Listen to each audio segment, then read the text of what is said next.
So, good morning everyone. My name is Almar Salikala. I am Hajmireen Salikala and So, we we are talking about the waterfall waterfall. and agile. So, What is waterfall model? waterfall model. The waterfall model is a linear and sequential software development approach. So, where each piece must be complete before the next place begin. The typical place includes. So number one is required analysis, gathering all requirements, and system design. So creating architectural and detailed design and implementation, coding and unit testing, and integration and testing, verifying that components work together, deploying, releasing the software to user. So, and also maintenance, addressing bugs, and making improvement. So, we have proceed to strength of the waterfall model. So, waterfall model, so we have five. So, the first is clear is structure each piece is well defined, making it easier to manage and documents. So the next is predictability. Since requirements are set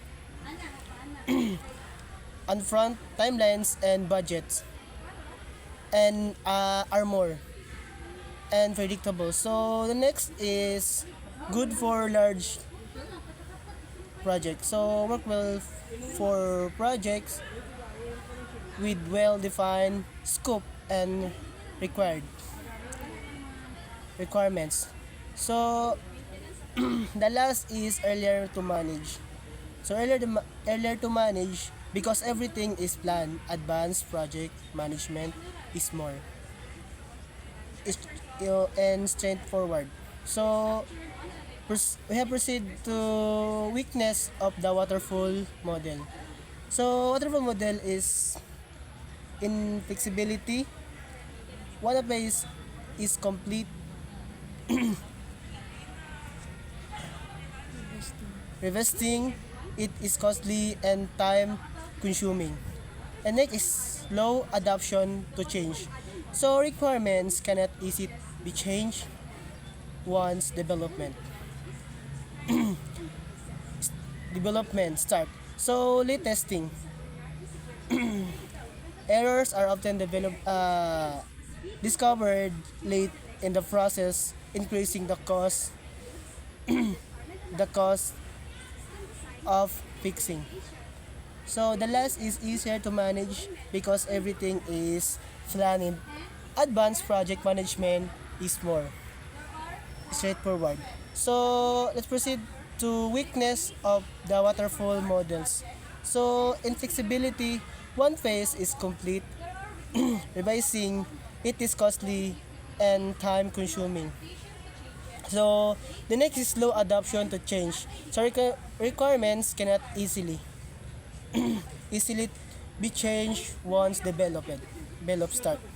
So late testing. Errors are often discovered late in the process, increasing the cost of king. So not ideal for uncertain requirements. If consumer needs are unclear, this model strain to accommodate change. So let's proceed to agile model. So agile model is an so, iterative, flexible approach where development is divided into small in increment called sprint. Agile follow principle from the Agile.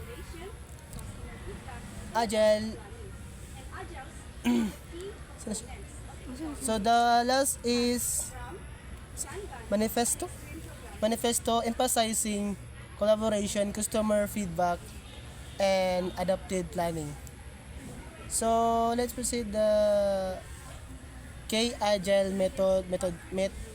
methodologies. So we have two.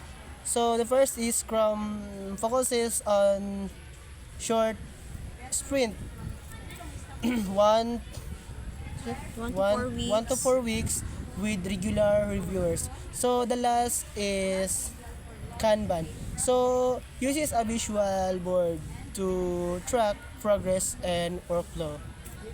So that is for the topic. And next we have a strength of the agile model. So we have a flexibility. Agile allows for changes in requirements through the project. So faster delivery is frequent irritations mean that working software is delivered faster. So customer collaboration, continuous feedback ensures to the product meets user expectation. The next is the early bug detection. Continuous testing help identify and fix bugs early in development. So better risk management, since Agile adapts quickly, risk can be mitigated more effectively. So then the next is we have a weaknesses of the agile model. So number one is we have a required close collaboration. Agile teams need constant communication which can be challenging. Then next is a difficult to predict cost and time because requirements involve budgeting and scheduling are harder to estimate. Not ideal for large-scale project without clear structure. So managing large teams and project can be chaotic if agiles is not implemented properly. So dependency on skilled teams, agile requires experienced developers and active customers participation. So we have a comparison table, waterfalls versus agile. First is a feature. Waterfall feature. Next is approach, flexibility, customer involvement, change management, project size, suitability, time to market, and testing pace, risk management. So then the waterfall is sequential and structured, low, minimal, mainly at the start, difficult and costly, work best for large, well-defined project, longer than after development is complete, then high risk due to late-stage testing. So agile model is iterative and flexible, high. Continuous feedback and collaboration, easily adaptable. Then ideas for small for medium size involvement project faster, continuous throughout development, lower risk due to frequent irritation. So the conclusion is use waterfall. The project has well-defined requirements, minimal expected changes, and clear timelines. Example, government or regulatory project.